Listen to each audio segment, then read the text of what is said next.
This video presentation is designed to reinforce the training you have already received in the Expandable Baton. Along with your annual baton recertification, you should periodically review the United States Marshal Service Policy Notice 94-003, dated February 3, 1994. This policy will provide you with guidance in the proper use of the expandable baton. The video will review the proper techniques for use of the expandable baton, including methods for opening, striking, and blocking. The expandable baton is an intermediate force device intended to augment your defensive, arrest, and control techniques. You're under arrest. Get down on the ground. Like the other United States Marshal Service approved intermediate weapons, it is not a substitute when deadly force is necessary, reasonable, and proper. The expandable baton, when used within the techniques in your training program, is not likely to cause death or serious bodily injury. However, as with any intermediate weapon, aggravated and intentional misuse may cause death. Don't move.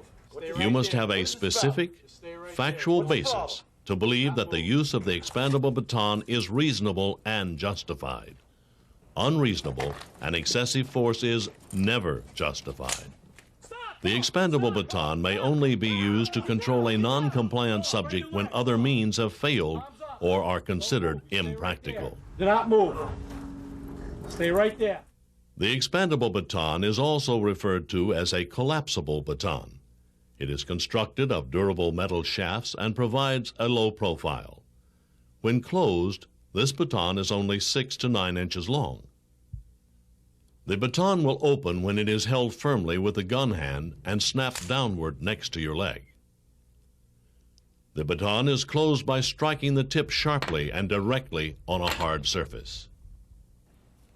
The size of the expandable baton makes it easy to carry, and its concealability makes it an ideal device for uniformed, plainclothes, or undercover law enforcement officers. The baton is primarily carried on the non-gun side of your body. It should always be carried in the designated scabbard with the tip end down. The scabbard should be positioned where you can comfortably reach the handle with your gun hand. When placing the scabbard in this position, check to ensure it is snapped and firmly held onto the belt. By constantly carrying the baton in this position, it will ensure that the device is immediately ready should you need to utilize it. Try to keep your baton dry. If the baton is exposed to water, salt air, or perspiration, extend the shaft and dry with a cloth. You should also inspect your baton at least monthly to ensure there is no rusting. You may also apply a very light coat of oil to the shafts to inhibit rust. Be sure to remove as much of the oil as possible. The expandable baton can be used to protect yourself, other officers, or other persons from bodily harm. It can be used to restrain or subdue a resistant prisoner or subject when other means have failed or are considered impractical. At all times, the expandable baton should be used so that it minimizes the risk of injury to you or the subject.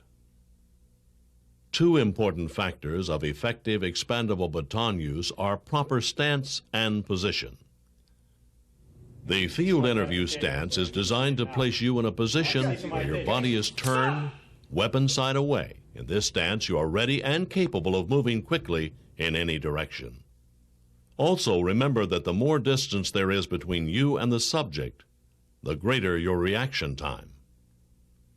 Proper grip of the baton is established by placing the baton in the gun hand from the weak side draw. When the baton is utilized in the closed mode, it is held in the center of the handle section with a full hand grip using all 4 fingers. When the baton is used in the open mode, the proper grip is directly above the butt cap. There is one primary drawing technique for using the expandable baton, the cross draw. With your weak hand positioned to protect yourself, reach across your body with your gun hand. From the draw, there are two tactical baton positions. First, the loaded baton position. Hold the baton parallel to the top side of your shoulder. And the ready baton position. Hold the baton vertically behind your strong leg. You may wish to use this position when disguising potential use or to avoid inciting a subject. There are 4 basic strikes used with the expandable baton: the forehand high strike, the forehand low strike, Down! the backhand high strike, Down! the backhand low strike. Down! All strikes are executed with full power by turning the body and following through with the strike.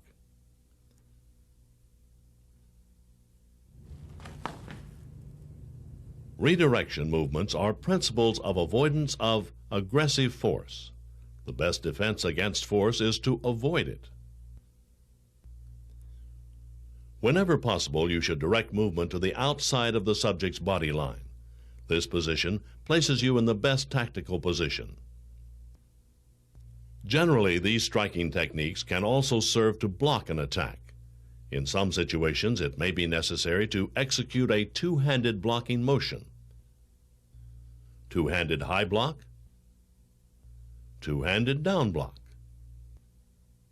These blocks are executed by supporting the tip end of the baton with the weak hand in an open position and thrusting into the attack. You will have noticed during the demonstration that strikes with the expandable baton are directed below the chest area onto pressure point areas located on the arms and legs.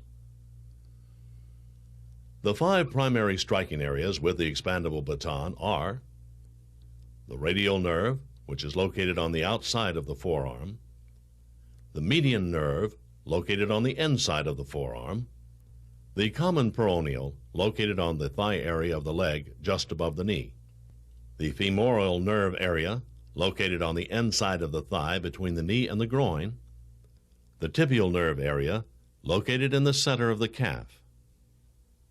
Baton strikes into these areas should cause the following reactions with a minimum possibility of serious injury: high-intensity pain, temporary paralysis of the affected muscle group, sudden flexing or reflex of the muscle group causing the area to buckle, a sympathetic response of the opposite joint to flex or buckle after the opposite side is struck.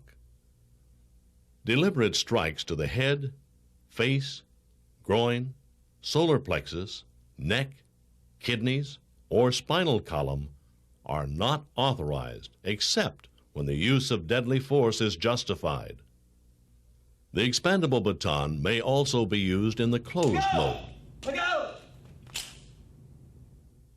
Generally, when you are close to an attacker and cannot open the baton. A powerful strike into the attacker with the edge of the butt cap may affect release so you can gain distance. The striking areas in the closed mode are the same as when opened, with several additional striking areas. Brachial plexus origin, the area where the shoulder and chest meet. Bicep strike. Tricep strike. Go! In a clinching attack, the tip end may also be utilized by vigorously rubbing it into the sternum or rib areas. There are important service medical and reporting procedures regarding all use of force incidents. If a person claims injury or appears to be injured, he or she must receive proper and timely medical attention.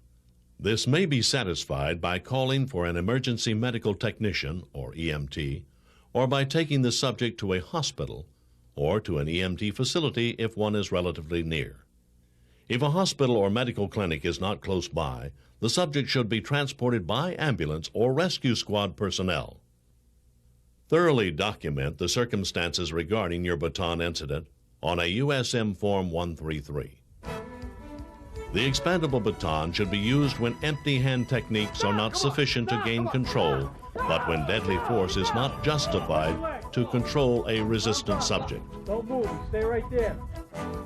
This video has provided an overview of the expandable baton as a non-deadly force option. As with all motor skills, constant practice is required to maintain proficiency. If you have any questions regarding the techniques demonstrated in this video, be sure to bring them to the attention of your instructor during your annual baton recertification training.